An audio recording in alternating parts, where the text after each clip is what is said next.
Ya, untuk mengetahui informasi terkini terkait gempa di Banyuwangi, kita bergabung dengan jurnalis NTV Dani Eka dari salah satu lokasi terdampak. Ya Dani, selamat pagi. Bisa Anda gambarkan Dani, ini seperti apa kondisi kerusakan akibat gempa dan kalau diinformasikan Banyu Putih ini menjadi kawasan yang paling rusak parah begitu. Apakah memang terdekat juga dengan pusat gempa Dani? Baik, Katri, dapat saya laporkan terkait gempa yang terjadi di ujung timur Pulau Jawa ini eh, terdampak untuk dua kabupaten, yaitu Kabupaten Banyuwangi dan Situbondo, dan gempa juga dapat dirasakan di sekitar sebagian Pulau Jawa dan juga sekitar Pulau Bali. Dampak gempa ini terparah terjadi di Kecamatan Banyu Putih yang melanda 5 desa, yaitu Desa Sumber Anyar, dan Sumber Waru, Sumberjo, Wonorejo, dan Wonorejo.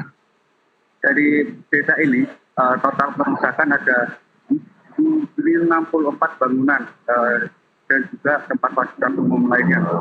Selain itu dari pusat gempa dari titik Banyu Putih ini setidaknya berjarak 44 kilometer.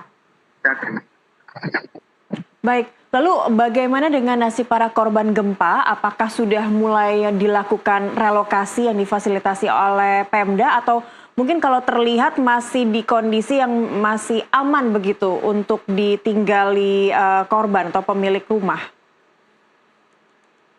Baik, Katri, untuk hingga saat ini pemerintah daerah Banyuwangi dan Situbondo melalui BPBD mereka terus melakukan pendataan terkait berapa banyak korban-korban ataupun bangunan-bangunan rusak. Data-data tersebut nanti akan dibuat menyalurkan bantuan berupa makanan dan juga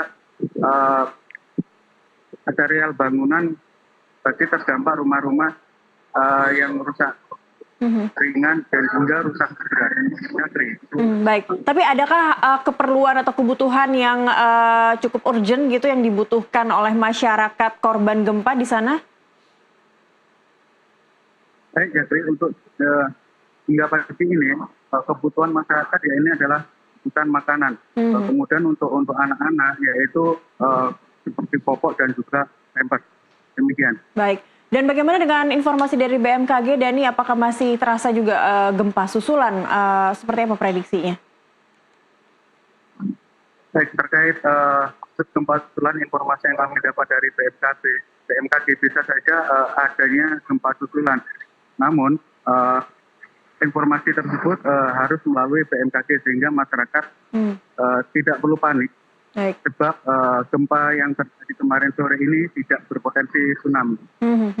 Artinya sudah bisa dinyatakan kondusif untuk saat ini dan masyarakat masih dalam kondisi yang juga tidak terlalu parah terdampak begitu ya.